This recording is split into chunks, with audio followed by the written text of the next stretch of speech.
میرے دوستو، انسان کو کل عقل بھی مل جائے تو پھر بھی اللہ کی حکمت کا وہ احاطہ نہیں کر سکتا۔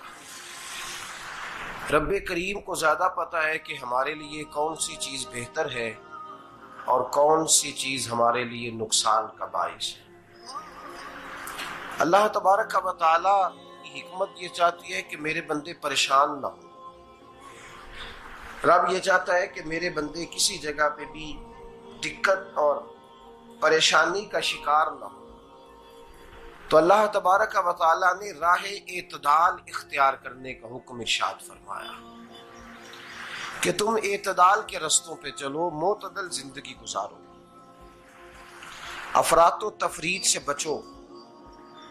آج جس معاشرے میں ہم وقت گزار رہے ہیں، اس معاشرے میں ہم اس بات کو سمجھنے سے قاصر ہیں کہ اصل ہمارا مسئلہ کیا ہے۔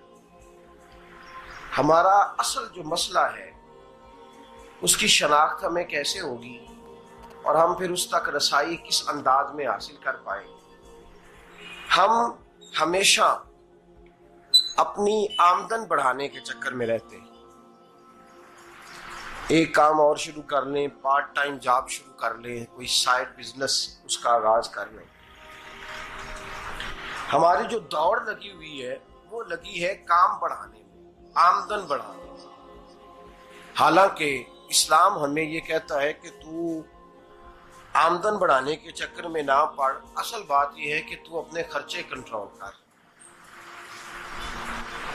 تنگ انسان وہ نہیں ہوتا جس کی آمدن تھوڑی ہوتی ہے، یہ توجہ کیجیے گا میری بات، یہ قیمتی بات ہے اور گفتگو ساری کا لب لباب ہے۔ تنگ بندہ وہ نہیں ہوتا جس کی آمدن تھوڑی ہوتی ہے، اصل پریشان وہ ہوتا ہے جس کے خرچے زیادہ ہوتے ہیں۔ اور ہمارا جو روزمرہ کا نقصان ہو رہا ہے نا، وہ آمدن کے معاملات میں نہیں ہو رہا۔ بنیادی نقص جو واقعہ ہو رہا ہے وہ یہ ہے کہ ہمارے اخراجات زیادہ ہیں اور وہ اخراجات کسی اور نے نہیں بڑھائے، وہ خرچے ہم نے خود بڑھا لیے ہیں اور اب ہمیں اس کا نقصان بھگتنا پڑ رہا ہے۔ اور اگر آپ صحیح معنوں میں ٹٹولیں تو جو بہت امیر لوگ ہیں وہ تو ان خرچوں سے بچ گئے۔ میں نے بہت سارے ایسے ختمات میں شرکت کی ہے، میں بہت ساری ایسی جگہوں پہ گیا ہوں کہ جہاں لوگوں نے بڑا مختصر سا ختم دلایا ہے تو ہو گیا ہے ختم۔ ختم کے معاملے میں کب کسی نے پابندی لگائی ہے کہ اس میں 200 آدمی شریک ہوگا تو تب یہ سال ثواب صحیح ہو سکے گا؟ کون کہتا ہے؟ یا شادی کے موقع پر اگر سارے بہن بھائیوں کو نہ بلایا گیا تو میری شادی پایہ تکمیل تک نہیں پہنچے گی، اس میں برکت نہیں ہوگی، یہ کس نے فتویٰ دیا ہے؟ معتدل زندگی کا اسلام حکم دیتا ہے۔ میں پڑھ رہا تھا کہ ایک بہت بڑا صدر ہے، غالباً سوڈان کے صدر کی بات ہو رہی تھی، تو اپنے بیٹے کی بارات لے کے گیا تو 4 لوگ گئے ہیں بارات اور 15 لوگوں کا اس نے اہتمام کیا اپنے گھر میں کھانا کھانے کا، تو کیا شادی ہو گئی کہ رک گئی؟ تو بھائی راگ الاپنا اس بات کا کہ بڑی پریشانی ہے، کوئی سائیڈ بزنس شروع کیا جائے فلان جگہ فلان جگہ فلان جگہ، تو اصل معاملہ یہ ہے کہ پہلے ایک بندہ کماتا ہے تو پھر بھی گھر ہی چلتا ہے، پھر بڑا بیٹا ساتھ شامل ہوتا ہے تو پھر بھی گھر ہی چلتا ہے، پھر منجلا بیٹا شامل ہوتا ہے تو پھر بھی گھر ہی چلتا ہے۔ جو رونا دادا جی رویا کرتے تھے کہ بڑی مصیبت ہے، بڑی مشکل ہے، گاؤں میں رہ اکیلے ہوتے تھے اور وہ 5 بچوں کو اور 4 بچیوں کو وہ پالتے تھے، تو جو وہاں پریشانی تھی وہی آج پریشانی شہر میں آ کر پڑھ لکھ کر موٹی تنخواہ لے کر وہی پریشانی ہمیں ہے۔ تو میں جس نتیجے پہ پہنچا ہوں اس کو پڑھ کے، قرآن مجید کی چند آیات کو دیکھ کر اور اس مفہوم کی جو حدیثیں کتب احادیث میں پائی جاتی ہیں اور ہمارے بزرگوں نے ہمیں جو مزاج اس حوالے سے دیا ہے، میں اس نتیجے پہ پہنچا ہوں کہ مسئلہ آمدن کا نہیں، مسئلہ خرچے کا ہے۔ ہمارے خرچے بنیادی طور پر زیادہ، اور اگر پھر ہم زیادہ بوجھ خواتین پہ ڈالتے ہیں کہ وہ مطالبے زیادہ کرتی ہیں، اور اگر آپ مجھ سے پوچھیں تو خواتین کی بھی اگر کسی جگہ کوئی عادت خراب ہوتی ہے تو اس میں اصل کردار اس کا ہوتا ہے جو وہ عادت خراب تو کیوں اپنے گلے سے اتار کے آپ کسی کے گلے میں بات ڈالنے کے چکر میں ہیں؟ وہ خواتین کی طبیعت نہیں ایسی ہے. اصل بات یہ ہے کہ ہم نے عادت ڈالی ہے، ہم نے یہ مزاج ان کو دیا تو ان کا بنا ہے، نہ کیسے بن سکتا. تو اعتدال جب تک زندگی میں نہیں ہوتا، پانی پیاس بجھاتا ہے لیکن ایک گلاس ہی ہو تو پیاس بجھاتا ہے، بالٹی کو منہ کو لگائے گا تو کپڑے بھگو دے گا اس کے. حالانکہ پانی بری چیز کا نام نعمت ہے نا بہت بڑی اللہ کی، لیکن پیالے میں ہی اچھا لگتا ہے.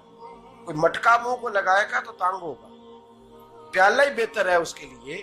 تو میرے دوست، مٹکے سے بھی بعض اوقات کام چل جاتا ہے، لیکن اگر کوئی کہے نہیں مجھے دریا ہی چاہیے تو اس کا تو گھر بہ جائے گا، سارا گھر بہ جائے گا اس کا. ہمیں دریا قابو کرنے کا موڈ بنایا ہوا ہے تو اس سے گھر بہا کرتے ہیں، اس سے گھر بنا نہیں کرتے. گھر پیالے سے پانی پینے سے بنتا ہے. اگر تو دریا پہ قبضہ کرنے کا موڈ بنائے گا تو گھر بنے گا نہیں، گھر بہ جائے گا. آگ نہ ہو تو کھانا پک نہیں سکتا، لیکن ہلکی آنچ سے کھانا پکتا ہے. اور اگر آنچ تیز کر دی جائے تو جی قرینے قیاس بات کر رہا ہوں، میں عقل سے ماورا نہیں کر رہا. قرینے قیاس سمجھانے کے لیے مثالیں دے رہا ہوں.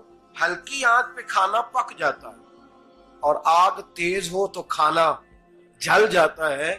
تو کھانا اتنی دیر کھانے کے قابل رہتا ہے جب تک وہ ہلکی آنچ پہ پکتا ہے. تو جتنی مرضی تو کہتا ہے نہیں میرا گزارے نہیں، آگ تیز ہونی چاہیے، تو میاں جل جائے گا، جل جائے گا. ہوا نہ ملے تو سانس نہیں آتی، ٹھیک ہے؟ آکسیجن نہ ہو تو سانس، ہوا نہ چلے تو گزارا نہیں ہوتا. لیکن اگر تیز چلے نا، اگر تیز چلے تو آندھی اور طوفان بن جائے تو چھتیں گرا دیتی ہے، جانیں لے لیتی ہے. ہم ہیں طوفان کے چکر میں، ہم ہیں دریا کے چکر میں، ہم ہیں بڑے لاؤ کے چکر میں. تو میاں ہلکی آنچ ہی اچھی ہے، یاد رکھ. اور ایک گلاس پانی کا اعتدال سے ملتا رہے تو وہی ملتا رہے، ضرورت کے وقت وہی بہتر ہے. تو پورے دریا پہ قبضہ کرنے کا پروگرام نہ بنا، تانگ ہو جائے گا. اور میرے عزیز یاد رکھ، ہوا سانس لینے کے مطابق ملے تو وہی اچھی ہے، جو سانس بند کرنے پہ آ جائے وہ ہوا اچھی. ہم نے چکر چلا لیا ہے کہ زیادہ پیسہ، راتوں رات پیسہ، لمبا پیسہ، یہ پلاٹ بھی میرا، وہ پلاٹ بھی میرا، گجرانوالہ بھی، گجرات بھی، لالا موسیٰ کھاری اور پنڈی تک جہاں میں جاؤں میرے نام کی تختیاں لگی ہوئی ہونی چاہیے.